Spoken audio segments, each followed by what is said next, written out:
வணக்கம். மற்றொரு காணொளியில் சந்திக்கின்றோம். குறிப்பாக இந்த காணொளியானது மன்னார்ல இடம்பெற்றிருக்கக்கூடிய பிரச்சனை தொடர்பாக பேசப்போகிறது. குறிப்பாக காற்றாலை மின் திட்டம் தொடர்பாக மக்கள் பாரிய போராட்டங்களை முன்னெடுத்துக் கொண்டு வருகின்றார்கள் தொடர்ச்சியாக.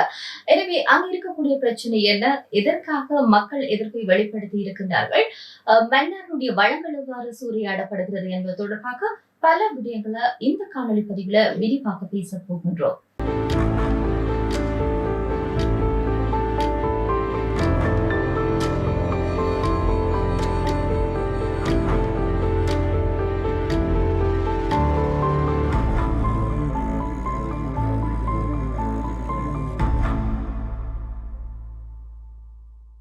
நிலப்பிரதகு வலு அதிகார சபை, இலங்கையினுடைய மின்சார சபை மற்றும் ஆசிய அபிவிருத்தி வங்கியினுடைய ஒன்றிணைந்த தயாரிப்பினால்தான் இந்த காற்றாலை மின்சார உற்பத்தி திட்டம் நடைமுறைப்படுத்துவதற்காக எத்தனித்துக் கொண்டிருக்கின்றார்கள்.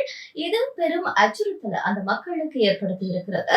எனவே தொடர்ச்சியாக போராட்டங்களை முன்னெடுத்துக் கொண்டு வருகின்றார்கள். குறிப்பாக இதற்காக கடன் உதவிகளை முன்னுரிமையாக கொண்டு ஆசிய அபிவிருத்தி வங்கி மன்னார்ல எரிசக்தி மையத்தை நிறுவுவதற்கான முயற்சிகளை தொடர்ச்சியாகவே முன்னெடுத்துக் கொண்டு வருகிறது.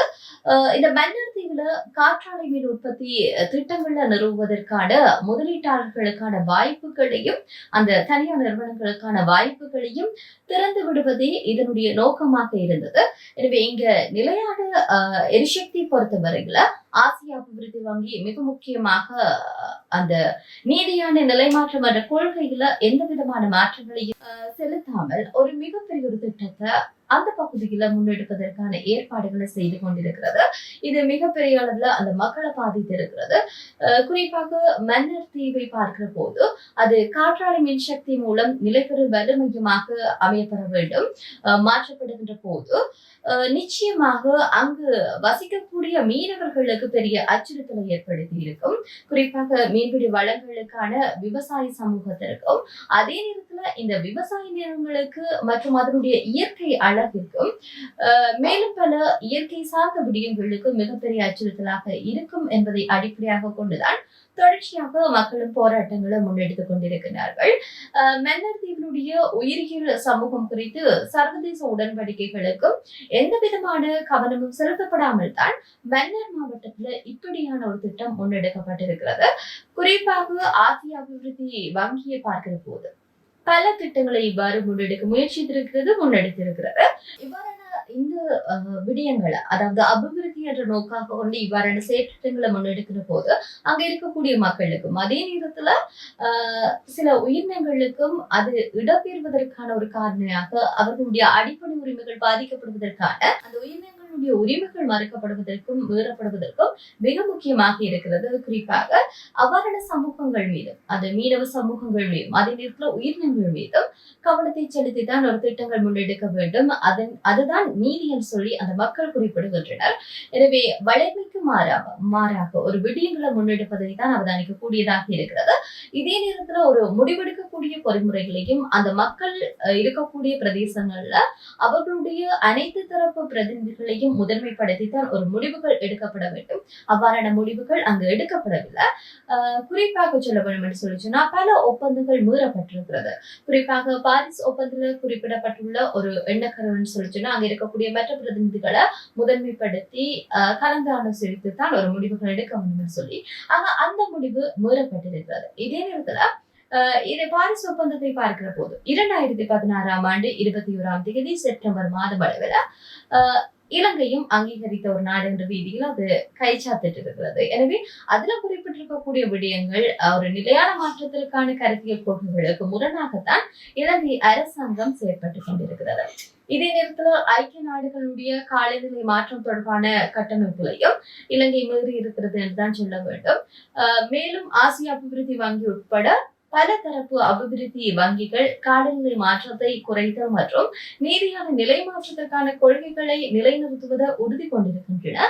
ஆனால் அவை செயற்பாடு ரீதியாக பார்க்கிற போதோ மன்னர்ல இடம்பெற்றிருக்கக்கூடிய விடயங்கள் அதற்கு முரணாக இருக்கிறது என்றுதான் அந்த மக்களுடைய கவலையாக இருக்கிறது.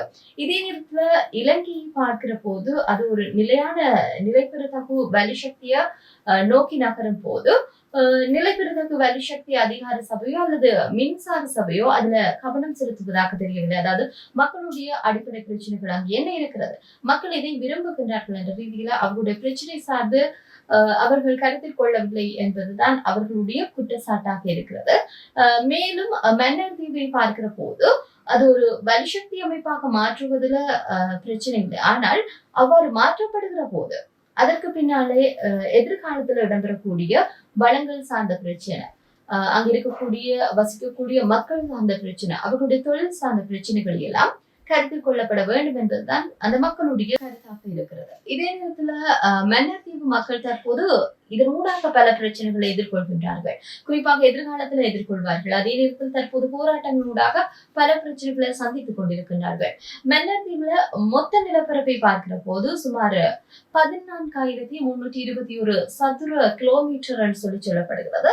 தீவுடைய மொத்த நிலப்பரப்புல 53% இந்த சக்தி மேம்பாட்டு பகுதியாக அறிவிக்கப்பட்டிருக்கிறது. அந்த வகையில மன்னர் தீவை ஒரு சக்தி மேம்பாட்டு பிரதேசமாக அறிவிப்பதில் இந்த தீவை பற்றிய பல உண்மைகள் வெளி தெரியாமல் போயிருக்கிறது, பல உண்மைகள் மறைக்கப்பட்டிருக்கிறது என்பதுதான் இங்கு கூறிக்கொள்ளக்கூடிய ஒரு விடயமாக இருக்கிறது. மன்னர் தீவுல மக்கள் தொகையை பார்க்கிற போது 66,087, இதில் 17,835க்கு மேற்பட்ட குடும்பங்கள் வசிக்கின்றார்கள். சுமார் 12,840 வீடுகள் இருப்பதாக அன்றளவாக சொல்லப்படுகிறது. மேலும் ஏராளமான மக்கள் விவசாயம் மற்றும் மீன்பிடி தொழில் தான் அவர்களுடைய மிக முக்கியமான ஜீவனோபாயமாக இருக்கிறது. இதே நேரத்துல மன்னர் தீவு வடமாகாணத்துல இரண்டாவது மிகப்பெரிய ஒரு மீன்பிடி பிரதேசமாக காணப்படுகிறது.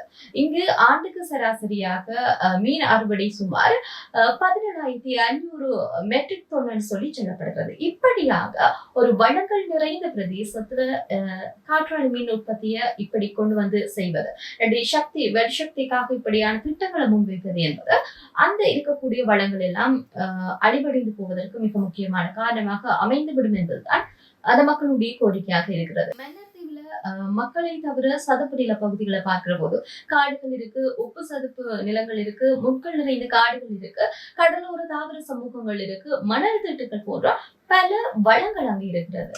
இதே நேரத்துல இயற்கை சூழலை பார்க்கிற போது அங்கே வனவிலங்கு இருக்கு, அதே நேரத்துல தாவரங்கள் இருக்கு, இந்த பல்வேறுபட்ட விடயங்கள் எல்லாம் அங்கு வளங்கள் எல்லாம் இருக்கு. இதனை பாதுகாப்பதற்கான சட்டங்களும் இருக்கு. இது ஒரு புறம் இருக்கின்ற போது மன்னர் தீவுடன் தொடர்புடைய ஆழமற்ற கடற்பகுதியில் உள்ளக்கூடிய கடல் புத்தரைகள் இருக்கிறது, சேற்றுப்படுக்கைகள் இருக்கிறது, பவளப்பாறைகள் இருக்கிறது, அதே நேரத்துல மணல் கரைகள் இருக்கிறது, பாறை சுற்றுச்சூழல் இருக்கிறது. இப்படியாக ஒரு அழகிய இயற்கை நயமிக்க ஒரு பிரதேசமாக இருக்கிறது.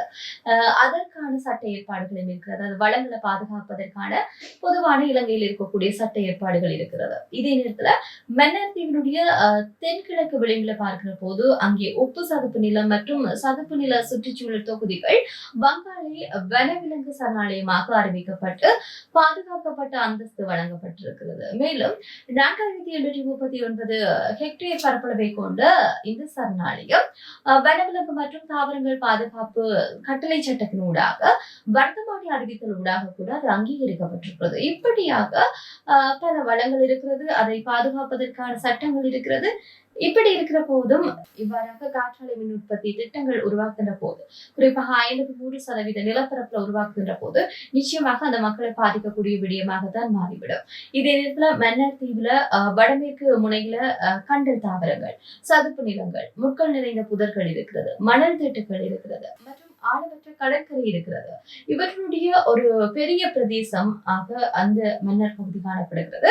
இதே நேரத்தில் 2015ஆம் ஆண்டு ஜூன் மாதம் 22ஆம் தேதி வர்த்தமானி அறிவிப்பின்படி பார்க்கிற போது 18,990 ஹெக்டேர் பரப்பளவை கொண்டு ஆதாமின் பாலம் கடல்சார் தேசிய பூங்காவாக கூட அறிவிக்கப்பட்டிருக்கிறது.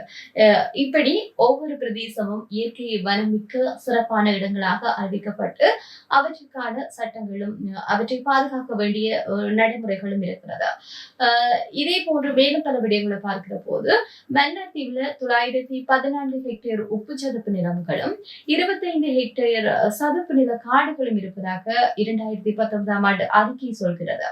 மேலதிகமாக சுமார் 1050 ஹெக்டேர் முட்காடுகள் இருக்கிறதாக சொல்லப்படுகிறது. இவற்றுடன் உப்பு சதுப்பு நிலங்கள் மற்றும் சதுப்பு நில காடுகள், ஆழமற்ற கடலில் வாழக்கூடிய உயிரினங்கள், அதாவது மீன், நண்டுகள், இறால்கள் போன்ற இனங்கள் அதிகமாக இருப்பதாக சொல்லப்படுகிறது. மீன்பிடி சமூகம் அங்கு பாரம்பரியமாக மீன் தொழிலை முன்னெடுத்துக் கொண்டிருக்கிறார்கள். அவருடைய மிக முக்கியமான ஜீவனோபாயமே மீன் மற்றும் விவசாயமாக இருக்கிறது. மன்னரை சுற்றி இருக்கக்கூடிய கடற்கரையில சுமார் 20 கரவலை மீன்பிடி துறைமுகங்கள் இருப்பதாக சொல்லப்படுகிறது.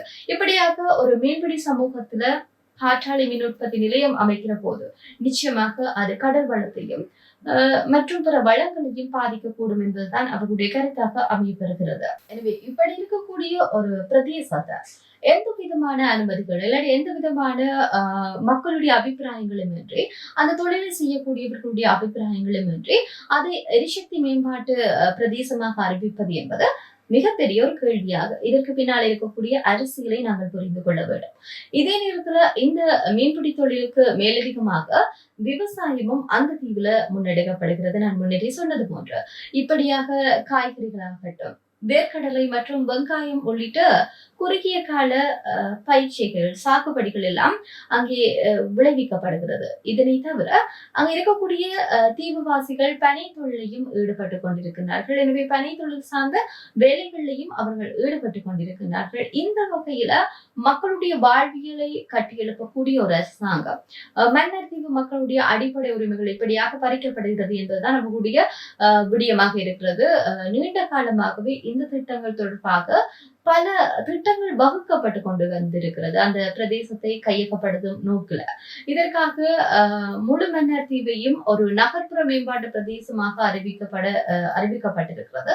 இதுதான் இங்கு ஒரு குறிப்பிட்டு கூறக்கூடிய ஒரு விடயமாக இருக்கிறது. எனவே மக்களுடைய எதிர்கால பொருளாதார மேம்பாட்டுக்காக ஒரு அங்கீகரிக்கப்பட்டிருக்கக்கூடிய ஒரு வளங்கள் நிறைந்த ஒரு தீவுல பெரிய நிலப்பரப்பை காற்றாலை மின் உற்பத்தி நிலையங்களாக நிர்மாணிப்பதன் மூலம் மக்களுடைய பொருளாதாரத்தை அந்த வளர்ச்சி திட்டங்களை குன்று செய்து அவர்களுடைய பொருளாதார வளர்ச்சி பின்னோக்கி செல்லக்கூடிய ஒரு வாய்ப்பை ஏற்படுத்தக்கூடியதாக இந்த காற்றாலை மின் உற்பத்தி நிலையம் அமைய பெற்றிருக்கிறது. எனவே தொடர்ச்சியாக அரசாங்கமும் தன்னுடைய திட்டங்களை அந்த மக்களுடைய எதிர்ப்பையும் மீறி நிலைநிறுத்தி கொண்டுதான் வருகிறது. இந்த ஒரு விடயத்துல எதிர்காலத்துல இதனால் தான் கவலைப்படுகின்றார்கள். எதிர்காலத்துல எப்படியான விடயங்கள் வளங்கள் எல்லாம் சுரண்டப்பட போகிறது, அதாவது வளங்கள் எல்லாம் அழிக்கப்பட போகிறது என்பதுதான் அங்க இருக்கக்கூடிய மிகப்பெரிய ஒரு கவலையாக இருக்கிறது. இப்படியாக பல விடயங்களை மன்னர் சார்ந்து இந்த காற்றாலை மின் உற்பத்தி நிலையம் சார்ந்து முன்வைக்கலாம். அதே நேரத்துல அங்க இருக்கக்கூடிய வளங்கள் என்ன, அங்கே தங்கிவிட்டு செல்லக்கூடிய பறவை இனங்கள், அதே நேரத்தில் அங்க இருக்கக்கூடிய உயிரினங்கள் சார்ந்த பிரச்சனைகள், அந்த உயிரினங்கள் சார்ந்து எதிர்நோக்கக்கூடிய எதிர்கால பிரச்சனைகள் தொடர்பாக ஏராளமான விடயங்களை பேசலாம். தொடர்ச்சியாகவே அடுத்த காணொலிகளூடாக இங்க இருக்கக்கூடிய வளங்கள் சார்ந்த பிரச்சனைகளை முழுவதுமாக பேசுவோம். மற்றும் ஒரு காணொலியில் சந்திப்போம். நன்றி.